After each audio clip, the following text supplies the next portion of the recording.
So, my first half scene was Apollo 13. On the 13th minute of the 13th hour, the 13th Apollo mission was launched. A million things could have gone wrong. Our next broadcast will be from the surface of the moon. On April 13th, one did. Houston, we have a problem. Apollo 13. The only thing I really have to say about that is it's a good movie, great movie. I enjoy Apollo 13. But it's very funny how that movie's just like guys standing in rooms saying sciencey jargon. That's all it is. Yeah. It's just like saying a bunch of like the O2-56 went out. Oh yeah, well if we crank the auxiliary thruster shaft and it's just like none of it really makes any sense except for the people who are saying it. And you're like, yeah, this is cool. And you're like it's a really tense movie even though you know that they all survive, but it still manages to be really tense. It's Ron Howard and he loves his shit schmaltzy and like inspirational, and it's Tom Hanks. It's one of those movies where like, oh hey, that guy's in it. Oh hey, that guy's in it. That happened a lot in Boogie Nights, where I was like, oh hey, it's a young that guy. That's it. That's all I got. Now, granted, it had been a while since I had seen this, but I have seen it. I enjoy this. It's a lot of men in rooms talking about just talking. A lot of men. It fits into the Ron Howard likes to do historical side of that things. Felt like a Ron Howard movie. That is all optimism and Gumtree, like, you know what I mean? Like, yeah. It's about the aborted 1970 Apollo 13 lunar mission.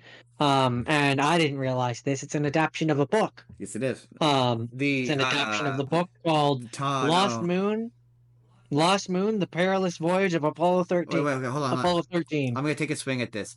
It's either written by the Tom Hanks character, like the real guy who the Tom Hanks is playing, or it's written by the Gary Sinise guy. The book, you mean? Yeah, the book. It's a. You want to know? Yeah. I'm gonna guess. The book is by astronaut Jim Lovell and Jeffrey Kluger. Jim Lovell. Okay, so that is the Tom Hanks character. Tom Hanks, I'm pretty sure. And Jeffrey Kluger. I don't know who but Jim Lovell, he's that's the Tom Hanks character, right? Let's find out. I'm pretty sure it's the Tom Hanks character. Yeah, Tom Hanks is Jim Lovell. Yep, that's what I thought. He's a famous astronaut. He's a pretty famous astronaut. Yeah, I don't know who the other guy is. He's probably a ghostwriter who helped him write it. Oh, maybe. I'm just looking to see if he could be one of the other NASA people. Oh, maybe. I don't think so. I knew that they had written a book on this, and this movie's fairly accurate to my knowledge. Yeah, as far as I can, it's technically a docudrama. It's borderline a biopic. Dramatizing. I see. That's where I always get confused between the difference between all of those things. But yeah, no, it was good. It was definitely. You feel genuinely bad for the Tom Hanks character. Yeah, when they come back to Earth, it's genuine. Ron Howard is really good at capturing.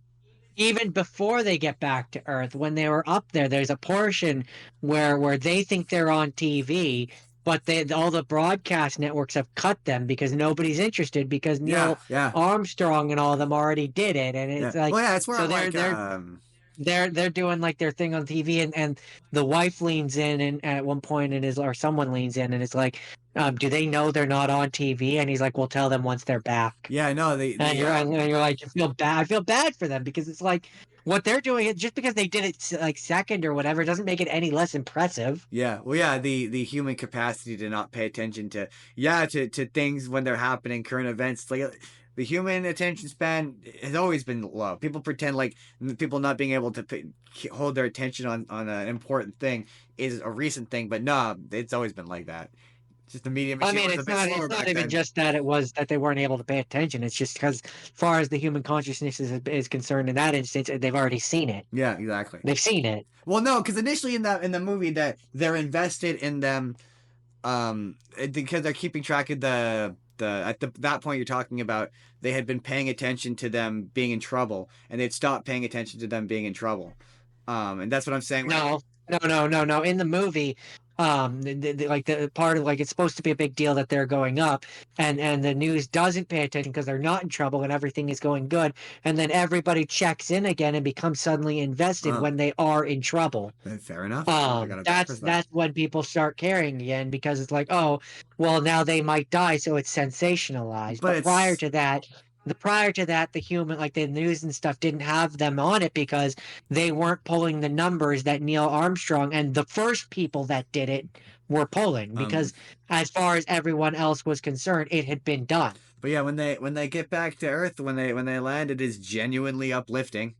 I will say that. Oh yeah, because you don't think they're gonna make it. Yeah. You think they're not gonna survive, and so they do, and you're like, oh man, like, this is genuinely uplifting. It's getting me right in my soul. It's getting me right in my spirit. It also was nominated for 9 Academy Awards. Yes, it was. Yes, this was a very popular movie. It won the Screen Actors Guild Award for Outstanding Performance by a cast in a motion picture. Did it? Yeah. And it won 2 British Academy Film Awards. Yeah, I think they were all dead when they made this movie. It had I can't speak to that, and I'm too lazy to look it up. It had a budget of $52 million, and do you want to guess what the box office is? $100 million. Ooh, way more than that. $200 million. Ooh, more than that. $500 million? Ooh, too high. You lose. It was $355.2 million. On a budget of what? On a budget of $52 million. Really? This was only 50. But to be fair, what year did this come out again? This was released June 30th, 1995. 95. Wow, it's that old. Yeah, that's pretty good. That's pretty expensive for a movie back then. Right? Yeah, it had Tom Hanks, Kevin Bacon, Bill Paxton, Gary Sinise, Ed Harris. Yeah. And Kathleen Quinlan. Yes, it did. Yeah, screenplay was by William Broyles Jr. and Al Reinhardt. Yeah, not much happens in that movie. It's really just people in rooms talking for 90% of it. That's part of what makes it so impressive, though, and it's not even just the people in rooms. It's what really sells it for me. It really is a testament. Performance-based movie for sure. It is a testament to Ron Howard, Tom Hanks, and Kevin Bacon, Tom Hanks, Kevin Bacon, and Bill Paxton, the guys that are actually in the capsule. Yeah, for sure. They're in this tiny, what is essentially. Gary Sinise is also good, though. He's also good. I mean, sure, but the 3 astronauts in the tiny little tube. Oh, for sure, it's a phenomenal performance. Yeah, you have to keep in mind from a performance standpoint, they're not in space. No, I know. So the fact that they're selling it and that they're making you really believe and feel it, what's his name? It's so good. One of the main guy at Houston as well, whose name has totally escaped me. He's also really good. Ed something. Ed something. Hold on. Ed something. Ed. Wait, Ed as in character name? No. Actor. For sure. I'm pretty sure his first name's Ed. No, it's Ed Harris. Ed Harris. Ed Harris is always so good. He is so good in this too. He's flight director Gene Kranz. I definitely, the thing about this movie is it's one of those ones, I remember watching it when I was like 15, 16 years old in Oregon, being cynical about it. Same thing with Forrest Gump. I remember going into that movie being a cynical teenager and thinking that it would be crap and being utterly blown away by it. First time I watched it. Be like, this is genuinely really good. I genuinely enjoyed this one. Yeah. I don't have much more to say about it, though. Okay. Hey there, everybody. It's NCard Justin here. Let me know down in the comments. Have you seen Apollo 13? Did you think Houston was a guy like I did? Or am I just dumb? I feel like I'm probably just dumb. But let me know down in the comments what you think. In the meantime, if you would like to see our full Pick a Director episode from the podcast where we talked about Ron Howard and Kevin Smith, you click the box on the left. Or if you just want to see a random video that YouTube thinks you're going to enjoy, and we've got a ton, you click the box on the right. Hit subscribe if you haven't already. We make videos 7 days a week. Every single day there's a new video coming out if you can't tune into the full podcast. And on Sundays at 11 a.m. comes the full podcast. Check that out every week. Leave us a like if you could, and we will see you all in the next video. Have a good day, everybody.